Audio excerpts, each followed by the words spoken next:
আসসালামু আলাইকুম বন্ধুরা, আশা করি সবাই ভালো আছেন। আজকে আমরা যাচ্ছি ধামরাই উপজেলার একটি গ্রামে, যেটা সাভারের নিকটবর্তী একটা উপজেলা। তো আমি এবং আব্বু দুজনে মিলে যাচ্ছিলাম তার এক ফ্রেন্ডের হাঁসের খামার ভিজিট করার জন্য। আসলে আমাদের ব্যবসার জন্য মূলত ডিমের প্রয়োজন, সেই সাথে হাঁসের ডিম, মুরগির ডিম, দুটোই ডিমের প্রয়োজন। তো যেহেতু ডিমের প্রয়োজন, সো আর আব্বুর ফ্রেন্ড সে নতুন খামারি, 5 মাস বয়স তার খামারের। সো সব কিছু মিলে আসলে তার খাবারটাও আমরা দেখতে চাচ্ছিলাম এবং সেই সাথে ডিমের ব্যাপারেও কথা বলতে চাচ্ছিলাম। তাই দেরি না করে সকাল সকাল আমরা বের হয়ে যাই। আর যেহেতু আমরা জায়গাটা চিনি না, তাই কাকা আমাদের জন্য রাস্তায় দাঁড়িয়ে থাকে। তো আমরা যাওয়ার পর একসাথে আমরা রওনা দিই। যদিও এর মধ্যে বৃষ্টি নামে, কিছুক্ষণ অপেক্ষা করার পর বৃষ্টি কমার পর আবার আমরা রওনা দিই। তো যাই হোক, মূলত হচ্ছে সে মূলত নতুন খামারি এবং তার খামারে বর্তমানে বাচ্চা আছে প্রায় হচ্ছে 1400 পিস। তো এর মধ্যে সে 180+ ডিম দৈনিক পাচ্ছে আর কি। আর যেহেতু আমরা খামারের সাথে জড়িত, কারণ আমাদেরও মুরগির খামার ছিল, সোনালী মুরগি, যেটা আমরা আসলে মাংসের জন্য বিক্রি করতাম। তো যেহেতু আমরা খামার সাথে আগে থেকে জড়িত, এই জন্য খামারের প্রতি একটা দুর্বলতা কাজ করে আমাদের। আর কাকার জন্য নতুন বিজনেস, আমাদের জন্য নতুন ব্যবসা। সো সব কিছু মিলিয়ে একটা ভালো কিছু হবে এই আশাই করি। ইনশাল্লাহ আপনারা আমাদের জন্য দোয়া করবেন। তো কথা বলতে বলতে প্রায় আমরা চলে আসছি কাকার খামারে। এই হচ্ছে কাকার খামার।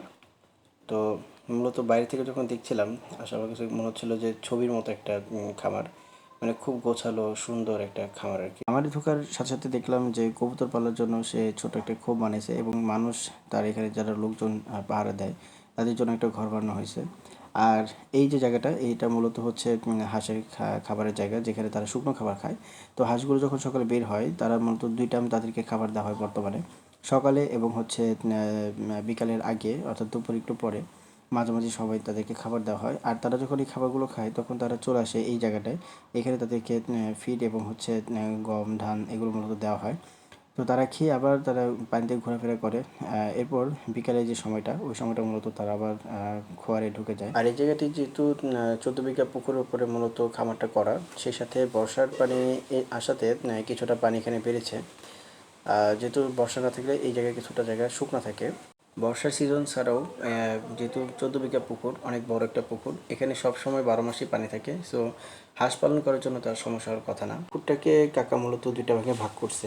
একটার মধ্যে মানে পুরো পুকুরের কিছু অংশ সে নেট দিয়ে বেড়া দিয়েছে, যেখানে সে মাছ চাষ করে মূলত, যেখানে হাঁসগুলো চাইলেও ঢুকতে পারবে না। আর হাঁসকে বিচরণ করার জন্য সে একটি স্পেস দিয়েছে, যেখানে হাঁসগুলো তাদের মতো ঘোরাফেরা করতে পারে। তো মোটামুটি অর্থে তার এই পরিকল্পনাটা খুব সুন্দর। যেহেতু সে হাঁস পালন করবে এবং সেই সাথে মাছ চাষ করবে, আল্লাহ চাইতেও দুটাতেই সে লাভবান হতে পারবে। তো দেখতে দেখতে অনেকটা সময় আমরা সেখানে থাকলাম এবং খামারটা ভালো করে ঘুরে ঘুরে দেখতেছিলাম। তো পার্সোনালি আমার কাছে খুব খাবারটা সুন্দর লাগছে, কারণ খাবারটা এত সুন্দর ছিল, এত গোছালো ছিল।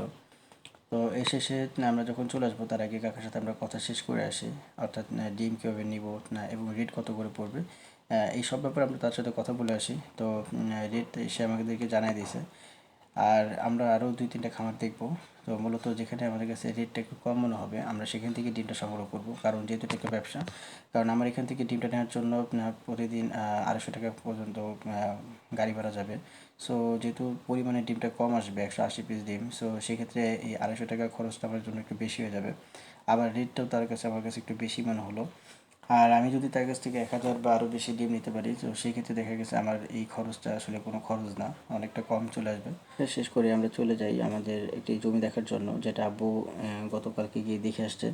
তো আমি দেখি নাই, এই জন্য আমরা দুজনেই যেতে যাচ্ছিলাম সেটা দেখার জন্য। কিন্তু অতিরিক্ত বৃষ্টি হওয়ার কারণে, সেই রাস্তাটা নষ্ট হওয়ার কারণে মূলত যেতে পারিনি। পরবর্তীতে আব্বু আর আমি চলে আসি বাসায়। তো আজকে এই পর্যন্ত, সবাই ভালো থাকবেন, সুস্থ থাকবেন, আমাদের জন্য দোয়া করবেন এবং আমাদের চ্যানেলটিকে সাবস্ক্রাইব করে রাখবেন, আমাদের পেজটিকে ফলো দিয়ে রাখবেন। আল্লাহ হাফেজ।